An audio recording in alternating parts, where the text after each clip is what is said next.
Bien, pues vamos a sumergirnos en los materiales que nos han llegado. Se trata de un texto que describe un libro que, ya solo por existir, es un acontecimiento. Las memorias del rey Juan Carlos I, tituladas Reconciliación. Un título que ya de por sí es toda una maniobra, ¿eh? No se titula Mis memorias ni Mi reinado. No, Se titula con el efecto que busca conseguir. O sea, la partida empieza antes incluso de abrir el libro. totalmente.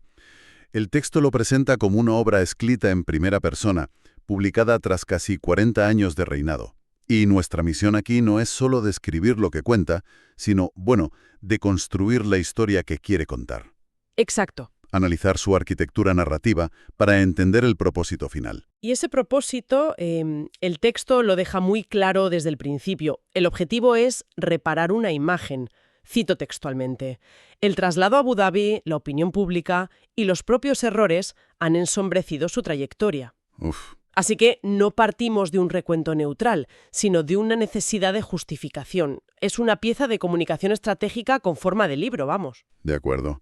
Y como toda buena estrategia, tiene un gancho. La promesa de relatarnos la parte privada de una vida pública. Aquí es donde nos invitan a pasar, digamos, detrás del telón. Es la promesa clásica de las memorias de grandes figuras, sí, pero aquí tiene una urgencia especial. Su vida pública terminó de forma abrupta precisamente porque su vida privada se desbordó. Cierto. Así que esa promesa no es solo un cebo para el lector, es el nudo central de su problema. Necesita recontextualizar esa parte privada para salvar la pública. Pues vamos a ver cómo lo intenta. A ver, lo primero que salta a la vista, y que el texto subraya, es el marco narrativo. Sí, Toda su vida queda encuadrada entre dos exilios. El de su infancia en Estoril, que fue obligado, y el que él describe como voluntario en Abu Dhabi. ¿No te parece un poco arriesgado empezar y terminar la historia desde un lugar de aislamiento? sí, es una jugada de doble filo. Por un lado, busca generar empatía de inmediato. Te presenta a un hombre que, desde niño hasta anciano, ha vivido desarraigado. Claro. Es una estructura circular muy potente, que apela a la soledad del individuo. Pero como dices, es arriesgado. Corre el peligro de que se interprete como autocompasión, Ya.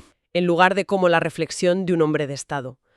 La efectividad de ese marco dependerá enteramente del tono que consiga en el texto. El índice que se nos presenta parece apostar fuerte por ese tono íntimo, ¿eh? La primera parte se titula En la soledad del desierto y la última Mi diario de Abu Dhabi. Cierra el círculo perfectamente. Y dentro de la primera, capítulos como ¿Dónde está mi hogar?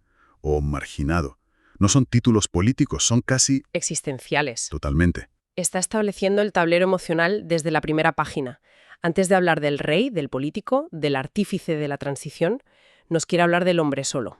Es una forma de desarmar al lector crítico, Claro. pidiéndole que juzgue primero al ser humano y después a la figura histórica. Y si ese es el marco, la soledad, cómo se construye el personaje dentro de él, la segunda parte, una juventud caótica, parece darnos la respuesta. Sí, El texto habla de un joven Juan Carlos anclado a un destino que no le pertenece. Esto ya nos aleja de la idea del príncipe con un camino de rosas. aquí se está construyendo el mito del héroe a su pesar.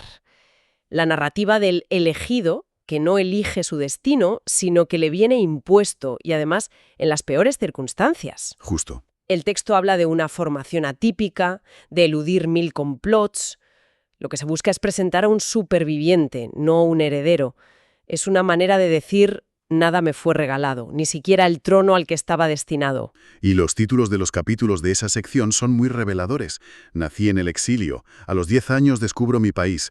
Pero hay uno que destaca por su dramatismo y, su ambigüedad. El drama, Sin más. sin más, que se busca con un título tan escueto y a la vez tan cargado. Es una herramienta narrativa muy inteligente. Evidentemente la mayoría pensará en la muerte de su hermano Alfonso. Claro, es lo primero que se te viene a la cabeza. Exacto. Al titularlo así, de forma tan sobria, lo eleva a una categoría casi de tragedia griega. No lo reduce a un accidente o una tragedia familiar, sino a el drama, con mayúsculas. Le da un peso fundacional. Eso es, un peso fundacional en su psicología.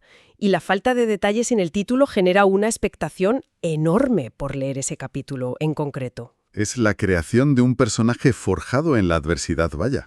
Y una vez establecido ese personaje, el libro parece lanzarlo a su gran gesta. Ajá. Entramos en las partes 3 y 4, cuando yo no era nadie y cambié España. A pesar de todo, aquí el tono se vuelve épico. Se vuelve completamente épico. Cuando yo no era nadie es una afirmación potentísima. Siendo el sucesor designado por Franco, ¿cómo que no era nadie? Exacto. Lo que nos está diciendo es que su posición formal no se correspondía con un poder real. Capítulos como Mi larga travesía del desierto refuerzan esa idea de espera, de irrelevancia, de estar preparando un plan en la sombra. Está construyendo un suspense incluso sobre hechos que ya conocemos todos. Sí, Y esa cuarta parte, Cambié España, a pesar de todo, es una declaración de intenciones en toda regla. Ese a pesar de todo es la clave. Sugiere que tuvo que luchar contra el propio sistema que lo puso ahí. claro. Lo posiciona no como un continuador, ni siquiera como un reformista, sino casi como un revolucionario desde dentro. Es verdad. El a pesar de todo es un significante vacío que el lector puede llenar con lo que quiera, a pesar de Franco, a pesar del búnker, a pesar de las izquierdas, a pesar de su propio padre. Le permite erigirse como el único actor principal, el héroe que se enfrenta a todos. Y dentro de esa sección, el texto destaca un capítulo que es pura intriga. ¡Qué error! ¡Qué inmenso error! Es un cebo perfecto. Uf. ¿A qué puede referirse? ¿Al 23F? ¿A alguna decisión política que no conocemos? El texto, claro, no lo aclara. Y esa ambigüedad es en sí misma una herramienta maestra para generar expectación. Al aislarlo en un capítulo le da una importancia capital. Claro. Lo presenta como un momento de reconocimiento trágico al estilo clásico. Es una forma de decir, sé dónde me equivoqué, pero sin aclarar el qué. Es una confesión controlada. Podría referirse a algo personal que tuvo consecuencias políticas o a una decisión de Estado. Sea lo que sea, es una confesión estratégica. Admitir un gran error para que los demás parezcan más pequeños en comparación, que resume la transformación que él se atribuye. El texto es muy explícito aquí. Lo llama actor principal de la transformación radical de España. Se está posicionando, sin duda, como el autor de su propia crónica. Totalmente. Es que no solo busca contar su versión, busca que su versión se convierta en la versión canónica. Por eso, después de la lucha y la transformación, la quinta parte se titula La configuración del prestigio de España. Es el momento de la cosecha. El momento de presentar los logros. Exacto. Si los títulos son un catálogo de éxitos, Una España por fin europea, 1992, el año de España, Construir una hispanidad. Una narrativa de éxito clarísima. El joven caótico se convierte en héroe, transforma su país y lo lleva a una edad de oro. Se mencionan temas duros como el calvario del terrorismo, pero parece que es para dar verosimilitud al conjunto, ¿no? Precisamente. Incluir el terrorismo le permite mostrarse como el símbolo de la unidad del país en sus peores momentos. Refuerza su papel de figura paterna y unificadora. Ya. Cada pieza del puzzle, incluso las más oscuras, está colocada para construir esa imagen de estadista indispensable, cuyo prestigio personal y el de España eran una misma cosa. Así que tenemos la construcción del héroe y la culminación de su obra. Pero toda epopeya tiene su tercer acto.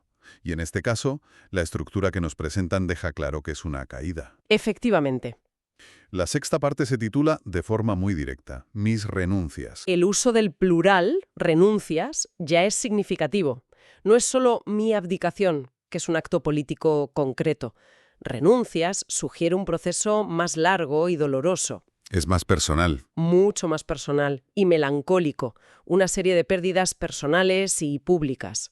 Y contiene 2 capítulos que son el punto de inflexión que todos conocemos. Mi vida privada, que ya no es tan privada, y mi abdicación.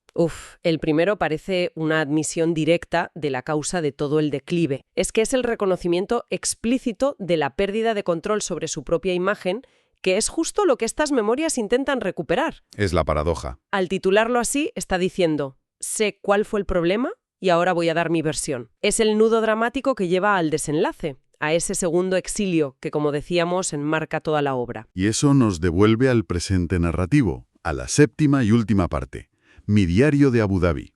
Aquí el tono parece cambiar por completo. Sí, volvemos a la introspección. Al hombre en el crepúsculo de su vida, como dice el texto. Es el cierre del círculo y, de nuevo, los títulos son muy elocuentes. Menciona la muerte de la reina Isabel con un Lilibeth nos deja a todos huérfanos. Esto es muy interesante. ¿Por qué? No solo lo conecta con otros monarcas de su generación, subrayando el fin de una era, sino que, al usar el apodo íntimo Lilibeth, se posiciona como un igual, como parte de esa familia de la realeza europea, ahora en su ocaso. Ya veo. También hay un capítulo titulado La vejez enemiga, que es muy directo, muy humano. Muy crudo. Y otro, Mi vida cotidiana en la isla de Nuray. Parece un intento de mostrarnos al hombre despojado de todo, en su día a día. Es la última pieza de la estrategia de empatía. Después de la epopeya del rey, volvemos al hombre vulnerable, que se enfrenta a la soledad, a la vejez y al recuerdo. Se cierra el arco. Del exilio forzado del niño al autoimpuesto del anciano. De Estoril a Abu Dhabi. Exacto. Es una estructura diseñada para generar una sensación de compasión, para que el juicio final del lector sea más benévolo. El texto insiste mucho en que esté escrito a corazón abierto y sin concesiones. Y para recalcarlo, cita una frase que, se nos dice, pronuncia él mismo, y que parece ser el eje emocional del libro. No tengo derecho a llorar. Esa frase es una joya de la retórica. Es una paradoja andante. A ver. Por un lado, proyecta una imagen de fortaleza, de un hombre de Estado que antepone el deber al sentimiento. Pero al verbalizarla, y sobre todo al ponerla por escrito en sus memorias, está haciendo precisamente lo contrario. ¿Está mostrando su dolor? De la forma más efectiva posible. Es una confesión controlada que busca la compasión del lector sin pedirla explícitamente. Es decir, sufro, pero no me permito mostrarlo, lo cual es la mejor manera de mostrarlo. Vale. Juntando todas las piezas, esto parece una operación de relaciones públicas muy sofisticada. ¿Es justo verlo así o realmente podemos esperar una confesión genuina como promete el texto? Creo que ambas cosas no son excluyentes. Puede ser una confesión genuina desde su punto de vista y a la vez una operación de legado muy calculada. La sinceridad no anula la estrategia. Claro. El objetivo, que el texto hace explícito, es buscar su anhelada reconciliación con el país que tanto ama y añora. Cada capítulo, cada título, cada anécdota parece diseñada para llevarnos a la conclusión de que, a pesar de los errores, su obra fue monumental y su intención siempre fue buena. Entonces, más que un documento histórico, es una apelación emocional. Por supuesto. Al usar la estructura de una epopeya personal, se aleja del formato de unas memorias de Estado. No busca ser un documento frío y objetivo, lleno de datos y fechas. Busca conectar. Busca ser un relato con el que se pueda empatizar. Es una estrategia para que el juicio sobre sus actos no sea político o legal, sino personal. Casi como el de un personaje de novela, con sus luces y sus sombras. Quiere que su voz sea la última que resuene en el juicio sobre su propia vida. Un análisis que, por supuesto, se basa en la presentación del libro, en la arquitectura de la historia que nos cuentan antes incluso de leer la primera página. Exacto. La descripción lo define como un acto de reparación y una confesión final, que busca el perdón y el entendimiento. Y esto nos deja con una pregunta final, que va mucho más allá de este libro en particular. ¿Cuál? En la batalla por el legado de una figura histórica, ¿qué poder real tiene su propia narrativa, por muy bien construida y emotiva que sea, frente a la memoria colectiva y a los hechos ya registrados por la historia?